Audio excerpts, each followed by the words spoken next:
सात संगत जी, प्यार से कहना धन निरंकार जी। प्यार करने आँखों धन निरंकार जी। आज उधमपुर में जहाँ ये जिक्र भी हो रहा है, ये वादियाँ इतनी खूबसूरत और ये मौसम भी इतना अच्छा, तो कैसे भक्त तो एक हमेशा फैक्टर रहे हैं इस संसार की खूबसूरती में और चार चांद लगाने का, क्योंकि भक्तों का तो मन ही इतना अच्छा होता है कि वो सिर्फ अपना छोटा सा घर गृहस्थी का दायरा नहीं, पूरे संसार के लिए परोपकारी बनते हैं। वो जो बात की एक जगह भी जो भी जिक्र हो रहा था कि भक्त जहाँ बैठ जाते हैं वो जगह ही सुनहरी हो जाती है, सुहावनी हो जाती है। कि ये तपती गर्मी में भी भक्त ठंड का काम करते हैं और ठंडी बर्फ़ में भी ये प्यार वाली निग, ये एक वार्मथ हार्ट की जो एक दूसरे दिल से दिल तक की ये पहुंचाते हैं। और भक्तों को ये अलग जो नज़रिया एक दृष्टिकोण मिलता है वो बाकी दुनिया के अन्य व्यक्तियों से भक्तों में अलग क्या होता है, तो वो नज़रिया इस परमात्मा का ही है कि बाकी दुनिया इस संसार को एक माया रूप देख के इसी में उलझ जाती है कि ये शरीर मिला है तो इससे परोपकार करने की बजाय इसमें अहंकार करके इसी के ही नशे में रह के एक अकड़, एक अहंकार को प्रबल करते हुए अपने काम करती है। और वहीं भक्त तो चाहे कितना भी बल हो शरीर में, अपने आप को विनम्र ही मानते हैं, चाहे कितने भी बुद्धिमान हों, अपने आप से ज़्यादा पूरे संसार को श्रेष्ठ मानते हैं कि ये शरीर, ये बुद्धि, ये अक्ल जो भी दिया इस परमात्मा ने ही दिया है। तो जीते जी सारा समय इस परमात्मा के यशोगान में ही बीते, कोई भी कार्य करते समय इस परमात्मा को प्राथमिकता बनाई जाए, ये प्रायोरिटी बनाई जाए, तो वाकई ही वो कार्य सिर्फ सफल ही नहीं होता, उस कार्य में रूहानियत आ जाती है। और फिर भक्तों ने तो हमेशा एक वरदान मात्र हर किसी के आंसू ही पोंछने का काम किया है, हर किसी को खुशी देने का प्रयास रहता है। और वो खुशी सिर्फ टेम्पररी नहीं कि कोई उदास है तो कोई भक्त जाके उनको हंसी मजाक के लिए चुटकुले नहीं सुना के आ जाते। भक्त तो ये समझाते हैं कि ये खुशी के पलों ने भी जीवन में आना है और उदास करने वाले पलों ने भी आना है। तो ऐसी कौन सी चीज़ का एक भागीदारी कर लो, एक ऐसी चीज़ को, इस राम रतन धन को हासिल कर लो, क्योंकि ये ऐसा धन है जिसने फिर हर किसी दुनियावी रंग को फीका कर देना है। ये दुख सुख की बात फिर एक भक्त के जीवन में नहीं रहती, क्योंकि भक्त हर समय ही इस परमात्मा में चूर रहता है। और भक्त हमेशा ये जानते हैं कि ये आत्मा का जो एक जीवन है वो एक शारीरिक जीवन से ज़्यादा है। शरीर की पीड़ा, शरीर का सुख तो कुछ समय ही रहेगा जब तक ये जीवन है, पर इस आत्मा ने कहाँ से उपज ली। एक जीते जी इस शरीर को अगर घर बनाया तो क्या फिर एक एक्सपेक्टेशन हो जाती है ब्रह्म ज्ञानी की कि ये आत्मा को पहले पहचान हो इस परमात्मा की, फिर सब में ही एक परमात्मा नज़र आने लगेगा। एक हर एक के साथ प्यार, एकत्व, एक सद्भावना, एक समदृष्टि वाला नज़रिया बनेगा। फिर संसार में चैन, अमन, सुकून, अमन, एकता का एक जीता जागता नमूना ये इंसान बन जाएगा। तो भक्तों को तो हमेशा पता होता है कि एक संसार में आए हैं तो अपने एक कर्तव्यों से भी पीछा नहीं छुड़ाना। कुछ बात अगर जहाँ कहीं परिवार का एक पालन पोषण की हो, या एक स्टूडेंट हों, कुछ अन्य कारोबार करते हों, नौकरी करते हों, तो कैसे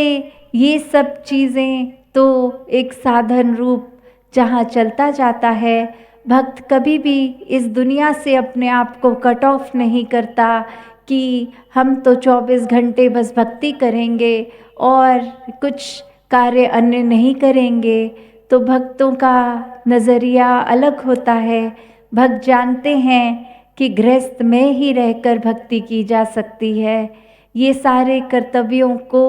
जब पूरा कर रहे हैं, वो पूरा करते समय हर पल अगर हर सांस के साथ ही इस परमात्मा का एहसास हो, तो कोई अलग समय निर्धारित नहीं करना पड़ेगा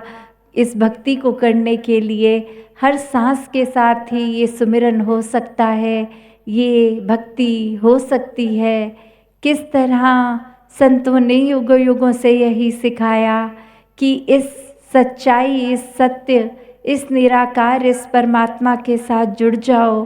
ताकि फिर और चीज़ें जो अपना प्रभाव छोड़ती हैं, वो प्रभाव तो बस एक पल अगर छोड़ा भी तो अगले पल वो प्रभाव उतर जाते हैं। ये भक्ति का पक्का रंग जिस पे चढ़ता है, वो फिर हर समय इस सत्य के साथ जुड़ गए। और ये ऐसा सत्य जो समय के साथ बदलता नहीं, घटता बढ़ता नहीं, कम ज़्यादा नहीं होता, ये हर समय हर जगह पूर्णता से ही रहता है। तो जब इसकी समझ आ गई तो जीवन का हर पल फिर एक मुबारक पल बन जाता है। बहुत ही जीवन में फिर जो आत्मा की तड़प थी वो जीते जी समझ जाती है कि जब तक इस शरीर में है, इस शरीर से एक परोपकारी काम ही लेना है। सिर्फ एक अपने एक सेल्फिश होके सिर्फ अपने ऊपर ही नहीं हर काम करना, एक संसार पूरे के लिए अपना योगदान देना है। तो फिर ये जिस समय भी, क्योंकि इन श्वासों का तो पता नहीं, किसी की बाल अवस्था में ही चली जाती हैं, किसी की जवानी में, किसी बुढ़ापे में, तो ये कार्य टालना नहीं है कि कब प्रभु परमात्मा की पहचान जिस समय कर सके, जो अभी भी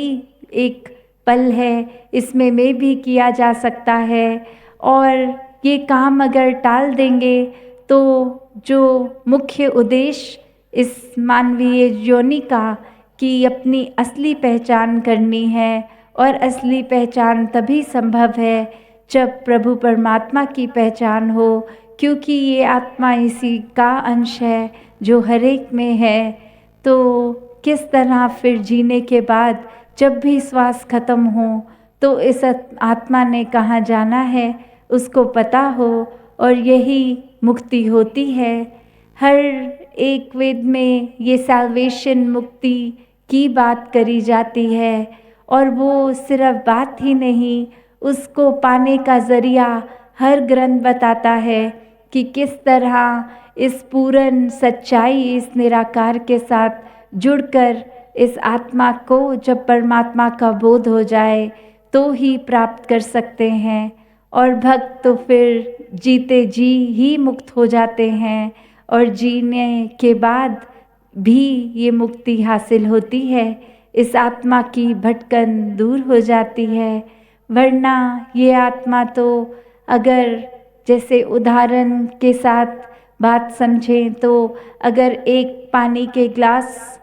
हो तो वो पानी उस समय उस ग्लास की शेप का है, उसका वो आकार वैसा है, तो उस पानी ने अपने आप को ग्लास समझ लिया। और वही पानी जब किसी बोतल में डाल दिया जाए तो वो पानी ने अपना एक आकार बोतल जैसा अपने आप को बोतल मान लिया। तो उसी तरह अगर देखें कि आत्मा पहले तो ये कोई भी योनि में कभी कुत्ता, कभी कुछ भी जानवर, कभी पेड़, कभी ऐसे बदलते हुए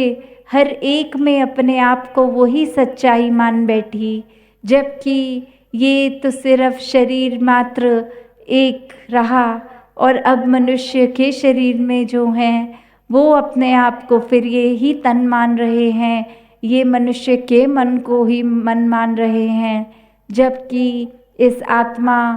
का तो ये असली पहचान ही ये परमात्मा है।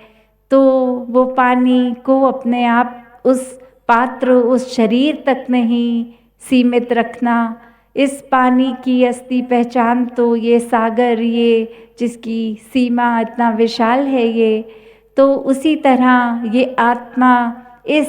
ना कभी ख़त्म होने वाली सच्चाई का हिस्सा है। अपने आप को छोटे दायरे में ये समझ के फिर तड़पती है, फिर इस आत्मा को भुलेखे हो जाते हैं, भ्रांति हो जाती है, अंधविश्वासों में पड़ जाती है। तो तभी भक्त हमेशा समझाते हैं कि इस आत्मा का जीते जी एक बंधन मुक्त हो सकता है और वो ब्रह्म ज्ञान द्वारा ही होता है। तो इसलिए आज भी सत्संग में जो बार बार संत समझाते गए कि एक इंसान तो अच्छा बनना ही है, क्योंकि इंसान के शरीर में है तो वो एक्सपेक्टेशन भी इंसानिय गुणों की होनी है, पर ये गुण कुछ सीखे सिखाए गुण ना हो। ये तो जीते जी हर श्वास में अच्छाई करने का इस शरीर से काम ले पाएंगे जब ये शरीर, ये आत्मा परोपकार में लगी हो, इस निराकार के रंग में रंगी हो, इसके साथ जुड़ी हो। तो कैसे अपने जीवन में हर समय वो आनंद की अवस्था प्राप्त करनी संभव हो जाती है, जब मन से हर समय इस दातार का सुमिरन चल रहा हो, दिल इसी के साथ, इसी के एहसास में टिका हो। ये इच्छा हर समय कि ज़्यादा से ज़्यादा सत्संग मिल पाए, संतों के वचनों को सुना जाए, वो बात जो भी सत्संग में सीखी उसको अपने जीवन में लागू करके इस निराकार के साथ जुड़ा जाए और सेवा फिर हर समय की बन जाती है। जब कभी भी एक दिल से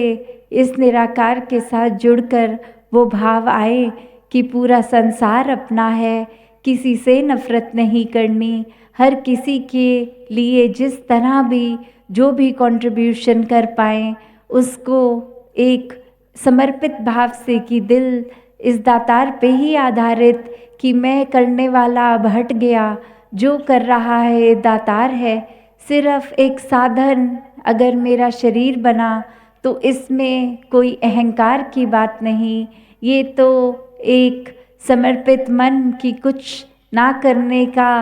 एक अगर अब हमारे ऊपर है तो कुछ करने के काबिल नहीं है और ये दातार, ये परमात्मा ही करवा रहा है तो कुछ हो रहा है।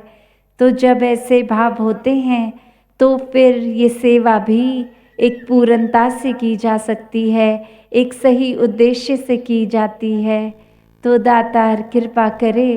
कि हर किसी के जीवन में जहाँ सिर्फ ये परमात्मा का वास और गहरा और प्रबल होता जाए, वहीं सेवा, सिमरन और सत्संग का पहलू कि अपने मन को ये सब अंधविश्वासों से, भरम भुलेकों से हटा के सिर्फ और सिर्फ जब इस सच्चाई से जोड़ते हैं तो सब भ्रांतियाँ मिट जाती हैं। सब कुछ अब जैसे सूरज होता है ये पता होता है, तो उसकी पहचान यही कि सूरज की रोशनी से सब कुछ साफ साफ दिखता है और अंधेरा होते ही हमें कुछ साफ नहीं नज़र आता। उसी तरह ये जो हर समय रहने वाला सूरज है, ये सच्चाई जब इसके साथ जुड़ गए तो ये आत्मा को भी अब सब कुछ साफ साफ दिखता है। तो दासी और समय ना लेके इन्हीं शब्दों से अपनी वाणी को विराम देगी। सात संगत जी, धन जी।